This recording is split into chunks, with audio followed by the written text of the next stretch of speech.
last night was AEW Blood and Guts, and honestly, I am still feel like I'm riding a wave of a high of momentum for that. That night, I was absolutely speechless with some of the things that I had seen right there. Truly a tremendous show. And I have to go back and watch the women's Blood and Guts.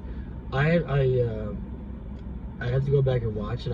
I missed a pretty good, maybe a quarter about it.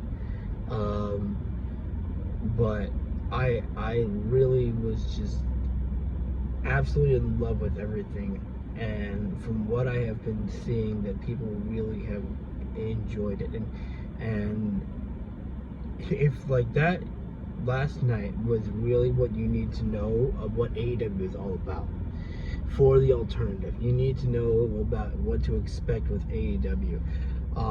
If you're just expecting that, oh, it's only the pay-per-view nights that they go all out for, when it comes to the hardcore stuff, it's like you're not paying attention. You've got a glimpse of exactly what happens on a regular basis with AEW, when you put in these things.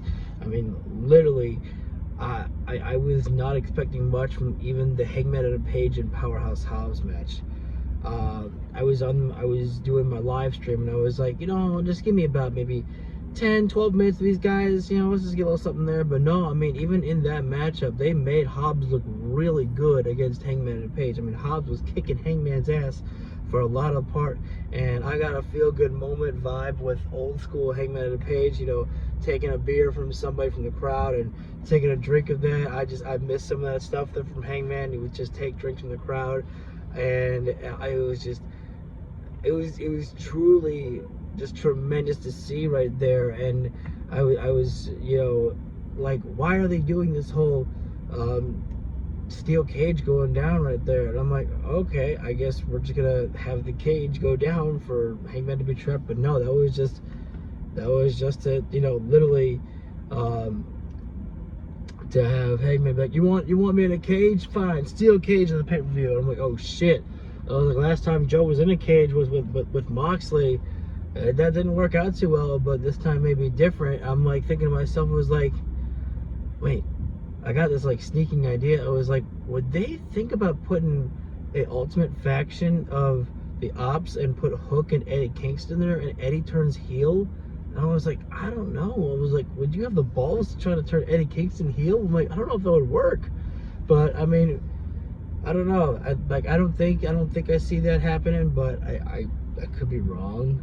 But I was just thinking to myself, I was like, would you dare turn Eddie Kingston heel? I mean, this is Eddie Kingston, man. But I mean, literally, I mean, even the men's main event, like I predicted that, the Death Riders were going to turn on Jon Moxley, and I think that we have questions that come next for the Death Riders. I thought the Death Riders would turn on Moxley after the victory, but I mean, when you looked at how much time that the Turner Network, it was on TBS, I believe Dynamite is, how much time they gave to AEW.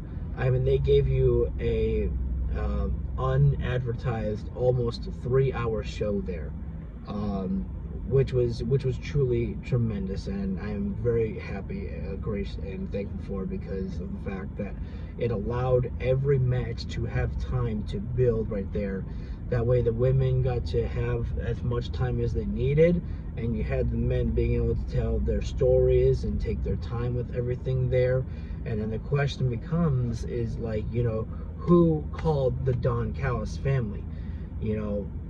Moxley had said, I don't need your help with that. And where I, start to think, I was like, who made the call? Who made the call? And I think that there is going to be another shift in the Death Riders, because of the fact, you look at what happened. They pulled out all the stops. Gabe Kidd, they brought in fucking Gabe Kidd. They got the Don Callis family there to try to take out fucking Mark Briscoe.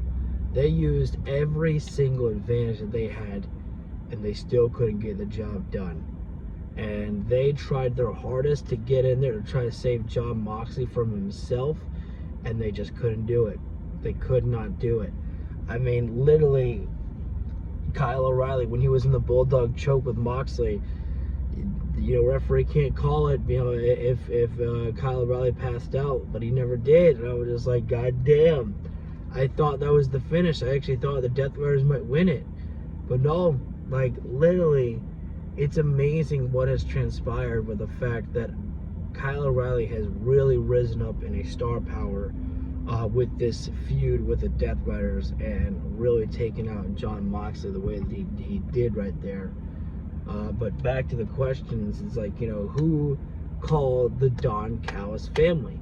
Was it really Jon Moxley, or did someone go around Moxley to make that call? We might get that answered on Collision, or maybe we get that question being brought up on Dynamite. I came up with the idea of maybe having a AEW or the Death Rider Summit at Full Gear, and that's where you do the turn, because I do think that they've got to kick Jon Moxley out. I don't think that you take out the Death Riders. I know that some people have been like, oh, the Death Riders, they kind of stink. No. Last night showed exactly like what the Death Riders are really capable of. You saw the brutality of all of it right there. Like, you can see a little bit of the brutality with someone like Darby Allin there, but the other guys kind of do their best work as just throwing the chairs and, table crashing.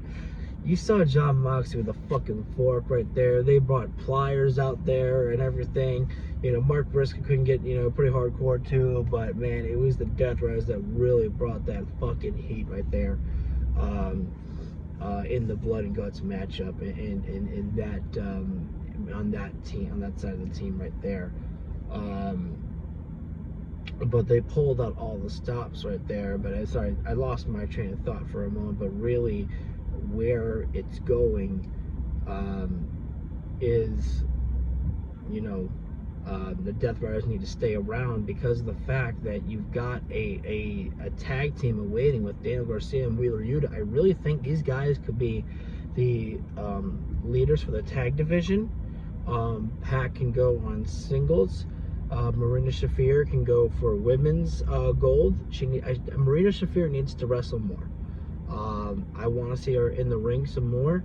And Claudio Castagnoli can go for the World Heavyweight Championship. Because I think Claudio is going to be the new leader of the Death Riders. Obviously, I think, and I think what needs to happen is, I think that as cool as it would be for Moxley to get that babyface run and then maybe go for revenge on the Death Riders, I think he needs to put over his group. It's like what Bryan Danielson did. Bryan Danielson, on his way out, put over this new version of the former Combat Club, which has, obviously become the Death Riders. I think Moxley would have to do the job to them as well to pass along that torch there. But I'm curious about what is moving forward there. But honestly, Blood and Guts last night was fucking incredible.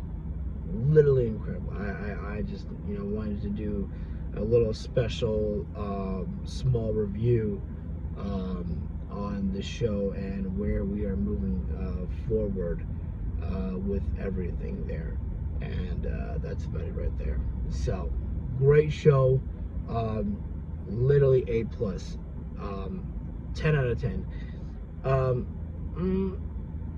The only thing that I can say that I didn't really find much interest in was the whole FTR thing with Ricky the Dragon Steamboat and Brodito. I feel like that segment may have gone on a little too long.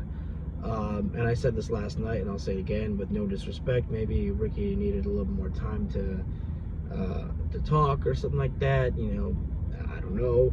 I just felt that kind of dragged on a little bit too long right there. But that's about it right there.